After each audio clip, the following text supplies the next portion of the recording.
जय हिंद दोस्तों, महान स्वाहिनी क्लासेस में आप सभी का स्वागत है। आज मैं आपको इस एक्सरसाइज में क्वेश्चन नंबर 3 का, क्वेश्चन नंबर 5 और क्वेश्चन नंबर 6 दोनों को क्लियर करूंगा।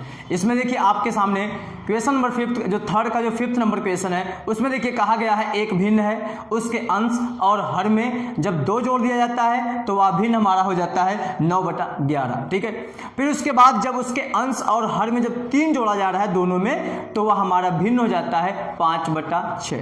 तो बताना है कि बताइए वह भिन्न क्या थी।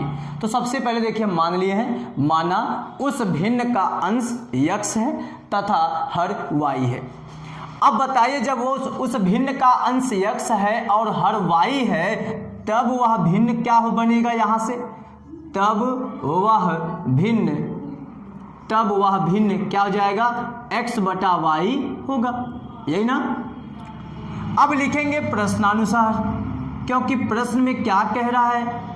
ठीक है, प्रश्न में कहा जा रहा है कि उसके अंश में जब 2 जोड़ा जाता है और हर में भी 2 जोड़ा जाता है तो वह भिन्न आपका हो जाता है 9/11। ठीक है, 9/11। अब इसका तिर्यक गुणा कर दीजिए। जब इसका तिर्यक गुणा इधर करेंगे तो बताइए जब इसका इसमें गुणा करेंगे दोनों में तो 11 का x में 11x हो गया और ये 11 दूना 22 हो गया। और जब ये इधर आएगा 9 से गुणा करेंगे तो यहाँ पे 9y और ये हो गया 18। इतनी बात तो क्लियर है। x y को एक साइड, नंबर को एक साइड, तो यहाँ पे हो गया आपको मिलेगा 11x और ये इधर आएगा 9y और ये 18 तो उधर ही है, चिन्ह नहीं बदलेगा, ये उधर जाएगा, इसका चिन्ह बदल जाएगा। यहाँ पे हो गया 11x माइनस 9y और ये घटाएंगे तो 4 हो गया। इसे आप मान लीजिए इक्वेशन नंबर 1। ठीक है, अब उसके बाद जो दूसरी कंडीशन उसमें कहा गया है लिखेंगे अब।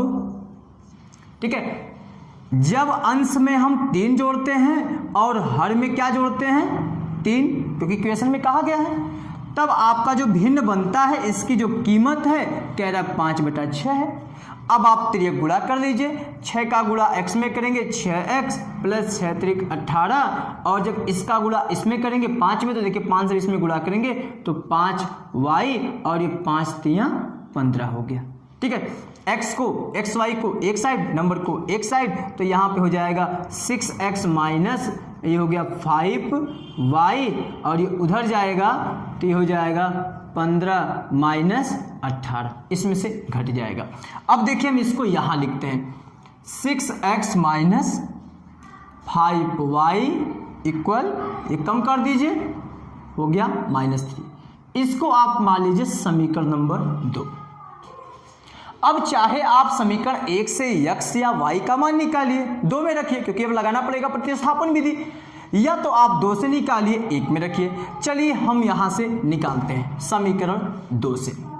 लिखेंगे समीकरण 2 से, बताइए x का जब वैल्यू आप निकालने जाएंगे यहां से, पहले तो आप 6x को रोकेंगे और जब इसे उधर भेजेंगे तो ये प्लस हो जाएगा, तो -3 और ये उधर गया तो प्लस 5y और जो इसका 6 था वो नीचे आ गया। मतलब समीकरण 2 से x का मान y के फॉर्म में ऐसे आएगा। अब जब आप x का मान समीकरण 2 से निकालें तो आपको 2 में नहीं रखना है, आपको 1 में रखना है, x के जगह पर लिखेंगे समीकरण 1 में, समीकरण 1 ये है ना, समीकरण 1 में x का मान रखने पर अब x का मान ये जो ऊपर वाला है वो रख दीजिए यहाँ पे, तो ये आपका 11 तो रहेगा, x के जगह पे ये पूरा रहेगा -3 प्लस 5y/6 और ये -9y और ये इक्वल -4 के। इतनी बात क्लियर है। इसका मल्टीप्लाई करेंगे और ये 6 और यहाँ पे 1 होगा, उसका एलसीएम लेंगे। जब इन दोनों का एलसीएम लेंगे तो यहाँ पे 6 आएगा, 6 को 6 से डिवाइड करेंगे 1 आएगा, 1 का मल्टीप्लाई करेंगे तो कोई इफेक्ट नहीं पड़ेगा, केवल 11 से मल्टीप्लाई करना पड़ेगा, तो 11 3 33 हो गया और ये 11 5 55 हो गया। ठीक है, y और ये माइनस जब 6 को 1 से डिवाइड करेंगे, देखिए 6 को जब डिवाइड करेंगे 1 से तो 6 आएगा, और इसमें मल्टीप्लाई करेंगे तो 54y हो गया, और ये -4k, ठीक है, ये 4 है। यहाँ पे आपको मिला -33। ये 55y में से 54y जब कम करेंगे तो केवल एक y बचेगा प्लस में, 6 का उसमें गुणा करेंगे तो -24 हो गया, y नंबर को उधर भेज दीजिए तो y इक्वल -24 प्लस हो गया ये 33, ठीक है। y इक्वल देखिए 33 प्लस में है, 24 माइनस में है, 33 में से 24 कम करेंगे तो 9 हो गया। ये किसका वैल्यू मिला? y का वैल्यू, y बोले तो हर का वैल्यू, ठीक है। अब आपको अंश का वैल्यू निकालना है। अंश का वैल्यू निकालने के लिए चाहे आप समीकरण 1 में रखिए, चाहे समीकरण 2 में रखिए। चलिए हम इसको थोड़ा सा लिस्ट कर देते हैं, ठीक ना। लिखते हैं अब समीकरण, किसी भी समीकरण में रख दीजिए। जब मान में मिले तो उसे आप किसी में भी रख सकते हैं। समीकरण 2 में, समीकरण 2 देखिए वहां पे, समीकरण 2 में y इक्वल 9 रखने पर, ठीक है, y के जगह पे 9 रख दीजिए। 6x minus 5 into 9 equal -3। 6x minus ये 9 बचे 45 इक्वल -3 के 6x इक्वल, इसे जब उधर भेजेंगे तो प्लस में हो जाएगा ना 45, और ये माइनस में ही रहेगा। अब आप इसे थोड़ा सा घटा दीजिए। 6x इक्वल, इसमें जब कम करेंगे तो कितना आ जाएगा? ये 42 आ गया। तो x इक्वल ये 42/6, 6 सत्ते 42, x का वैल्यू कितना है? 7 है। इसका मतलब वह भिन्न का अंश 7 होगा, हर 9 होगा। अब लिखेंगे अतः वह भिन्न क्या हो जाएगा? x बटा वाई था ना, x का मतलब अतः वह भिन्न x बटा वाई बराबर क्या हो जाएगा? 7/9 होगा। बाकी आप इसको ऐसे भी लिख सकते हैं, अंश 7 तथा हर 9 होगा और वह भिन्न 7/9 होगा। अब इसका नेक्स्ट क्वेश्चन देखिए, ये जो क्वेश्चन नंबर 3 का जो 6 नंबर है, ये देखिए आयु से संबंधित क्वेश्चन है, और हम आपको आयु से संबंधित क्वेश्चन के बारे में पहले बताए थे कि वर्तमान आयु क्या होता है, और बाद वाला आयु या पश्चात वाला या पहले वाला आयु क्या होता है। तो सबसे पहले हम वर्तमान से ही काम शुरू करते हैं। वर्तमान में जब जोड़ना रहे, जब बाद वाला बोलेंगे, हाँ, तो जब बाद वाली आयु बोलेगा तो वर्तमान आयु में हम क्या करेंगे? उतना ही जोड़ देंगे। जैसे 3 साल बाद आपकी आयु क्या होगी, तो आज जो आयु है उसमें आप 3 जोड़ देंगे, ठीक है। तो ये सब हम आपको बता चुके थे। और यहाँ पे देखिए, सबसे पहले माना जैकब की वर्तमान आयु x वर्ष है तथा उसके पुत्र की वर्तमान आयु y वर्ष है। सबसे पहले मैं आपको बताते हैं क्वेश्चन में देखिए दिया क्या गया है।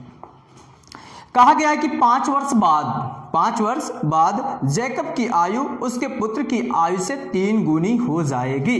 5 साल बाद, ठीक है। तो सबसे पहले मान लिए कि मानो जैकब की आयु, जैकब क्या है? पिता है।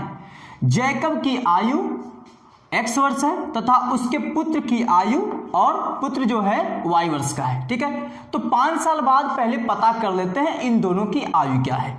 तो लिखेंगे 5 वर्ष बाद जैकब की आयु,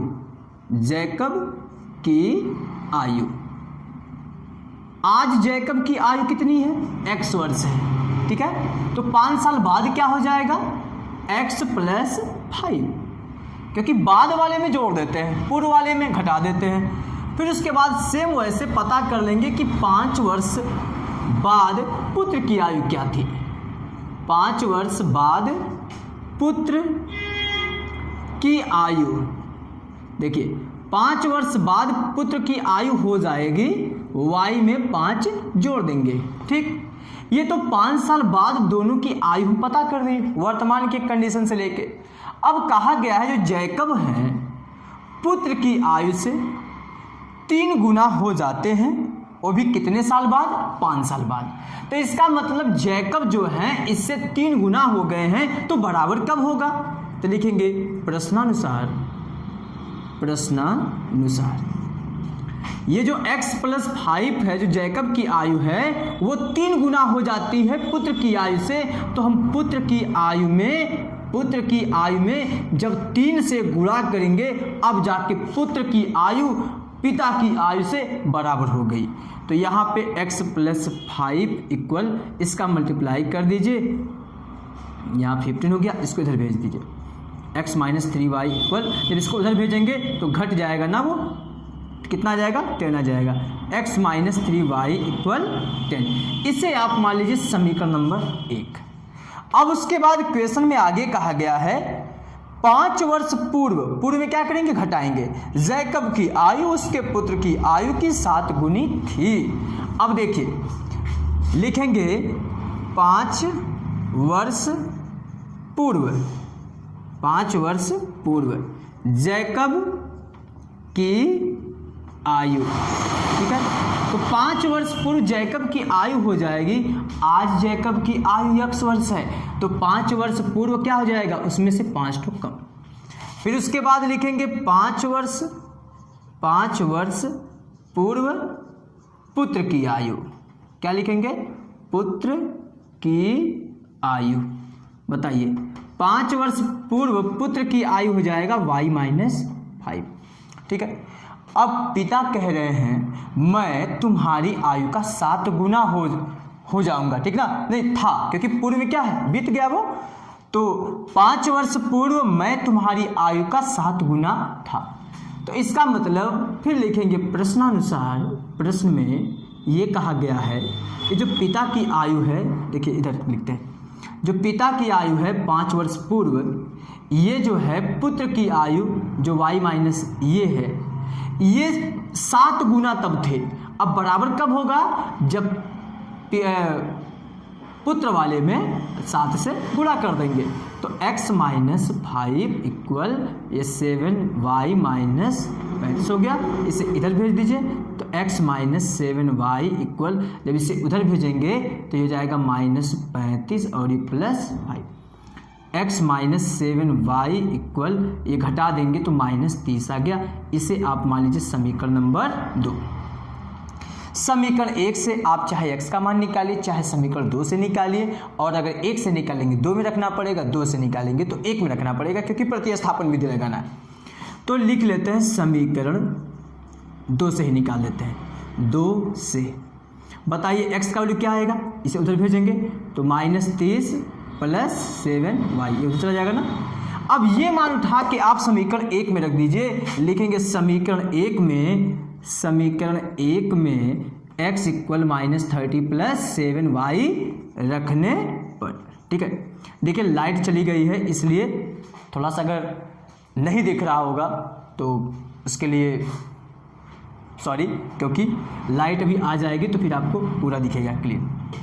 तो ये वैल्यू आपको समीकरण 1 में रखना पड़ेगा, और यहाँ पे -30 + 7y और ये -3y इक्वल 10, ये घटा देंगे -30, और जब घट जाएगा तो 4y इक्वल 10 के, ये उधर भेजेंगे तो 30 प्लस में हो जाएगा, ऐड हो जाएगा, मतलब 4y इक्वल हो जाएगा 40 के, और यहाँ से y का वैल्यू निकालेंगे तो 40/4, ठीक है। देखिए इसको हम रेस्ट करके यहाँ पे लिख देते हैं, आप इसका स्क्रीनशॉट ले लीजिएगा। देखिएगा 4y इक्वल 40, तो y इक्वल 40/4, ये कट गया, कितना आ गया 10। इसका मतलब y क्या है, पुत्र की आयु, पुत्र की वर्तमान आयु क्या है 10 वर्ष है, ठीक है। तो यहाँ पर हो गया पुत्र की वर्तमान आयु। अब ये मान उठा के आप समीकरण 1 में रखिए, चाहे 2 में रखिए। चलिए हम समीकरण 1 में देते हैं। समीकरण 1 में y इक्वल 10 रखने पर, अब इसमें रख दीजिए x वैसे ही रहेगा, -3 वैसे रहेगा, y की जगह पे 10 इक्वल 10 के। अब इसको गुणा करके सॉल्व कर दीजिए, -30 इक्वल 10 के, x इक्वल 10 प्लस ये हो गया। अब इसको सॉल्व जब करेंगे तो x इक्वल आ गया 40, ठीक है। ये आ गया आपका जैकब के पिता की आयु आ गया। लिखेंगे अतः जैकब की वर्तमान आयु क्या हो जाएगा 40 वर्ष, और पुत्र की आयु, पुत्र की कितना है 10 वर्ष। ठीक है, ये आप चेक भी कर सकते हैं जैसा जैसा कहा गया है। जैसे जैकब की आयु 5 साल बाद, 5 साल बाद कितना हो जाएगा बताइए, अगर आपको आंसर चेक करना है तो 45 हो जाएगा ना। और पुत्र की 5 साल बाद कितना हो जाएगा, 10 में 5 जोड़ेंगे 15। अब बताइए पिताजी पुत्र से 3 गुना है कि नहीं, 15 या 45, इसका मतलब सही कहा गया है। ठीक है, तो आशा है कि आपको ये समझ में आया होगा, और समझ में अगर आया है तो प्लीज़ चैनल को सब्सक्राइब कीजिएगा और बेल आइकन को जरूर प्रेस कीजिएगा। थैंक्स।